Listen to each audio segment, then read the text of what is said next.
मास की कथा का अध्याय 23वां। नारद जी ने बोले, हे राजन, यही कारण है कि कार्तिक मास के व्रत उद्यापन में तुलसी की जड़ में भगवान विष्णु की पूजा की जाती है। तुलसी भगवान विष्णु को अधिक प्रीति प्रदान करने वाली मानी जाती है। राजन, जिसके घर में तुलसी वन है वह घर सब रूप है। वहाँ यमराज के दूत नहीं आते। तुलसी का पौधा सदैव सभी पापों का नाश करने वाला तथा अभीष्ट कामनाओं को देने वाला है। जो श्रेष्ठ मनुष्य तुलसी का पौधा लगाते हैं वह यमराज को नहीं देखते। नम्र का दर्शन, गंगा का स्नान और तुलसी वन का संयोग, ये तीनों एक समान कहे गए हैं।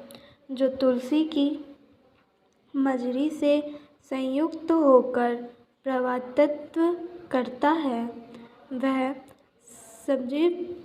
सारे पापों से मुक्त हो जाता है। क्यों ना हो तो भी यमराज उसकी ओर नहीं देख सकते। तुलसी को चुने के कामिक, वर्जित, मानसिक आदि सभी पाप नष्ट हो जाते हैं। जो मनुष्य तुलसी दल से भगवान का पूजन करते हैं वह पूर्णतः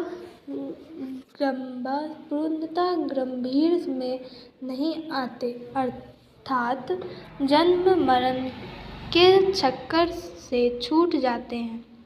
तुलसी दल में पुष्कर आदि समुद्र तीर्थ, गंगा आदि नदियों को और भगवान विष्णु प्रभावित सभी देवता निवास करते हैं। हे राजन, जो मनुष्य तुलसी को कर्ज का चंदन लगाते हैं और उन्हें सहज ही मुक्ति प्राप्त हो जाती है, उनके द्वारा किए गए पाप उनके शरीर को छू भी नहीं पाते। जहाँ तुलसी के पौधों की छाया होती है वहीं पिछड़े की तृप्ति के लिए चरण करना चाहिए। जिसके मुख में, कान में और मस्तक पर तुलसी का पत्ता दिखाई देता है उसके ऊपर यमराज भी दृष्टि नहीं डाल सकते। फिर दूतों की तो बात ही क्या है। जो प्रतिदिन आदर तुलसी की महिमा सुनता है वह सब पापों से मुक्त हो ब्रह्मलोक को जाता है। इसी प्रकार आंवले का मानस वृक्ष सभी पापों का नाश करने वाला है। आंवले का वृक्ष भगवान विष्णु को प्रिय है। इसका समर्थ मात्र से ही मनुष्य गोदान का फल प्राप्त कर लेता है। जो मनुष्य कार्तिक में आंवले के वन में भगवान विष्णु की पूजन तथा आंवले की छाया में भोजन करता है उसके भी पाप नष्ट हो जाते हैं। आंवले की छाया में मनुष्य जो भी पूजन करता है वह कोटि गुना हो जाता है।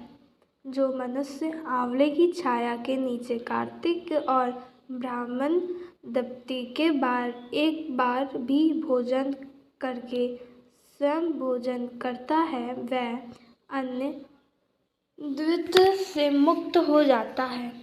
लक्ष्मी प्रति की इच्छा रखने वाले मनुष्य को सदैव आंवले से स्नान करना चाहिए। नवमी, सप्तमी, रविवार, चंद्र ग्रहण तथा सूर्य ग्रहण के दिन आंवले से स्नान नहीं करना चाहिए। जो मनुष्य आंवले की छाया में बैठकर पिंडदान करता है, उसके पितर भगवान विष्णु के प्रसाद में मोक्ष को प्राप्त होते हैं। जो मनुष्य आंवले के पेड़ पर तुलसी दल का पानी में मिलाकर स्नान करता है, उसे गंगा स्नान का फल मिलता है। जो मनुष्य आंवले के पत्ते और फलों से देवताओं का पूजन करता है, उसे स्वर्ग मणि और मोतियों द्वारा पूजन का फल मिलता है।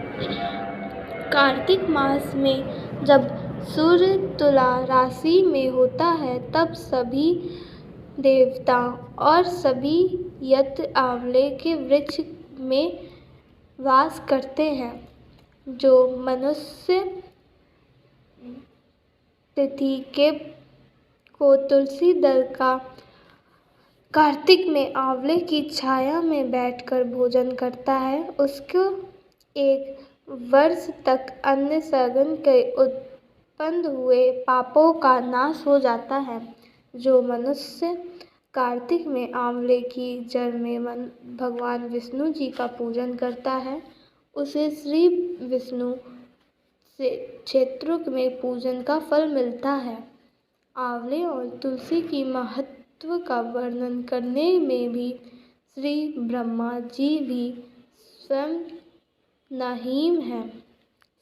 इसलिए दासी और तुलसी जी का जन्म कथा सुनने से मनुष्य अपने वंश साहित्य भक्ति को पाता है।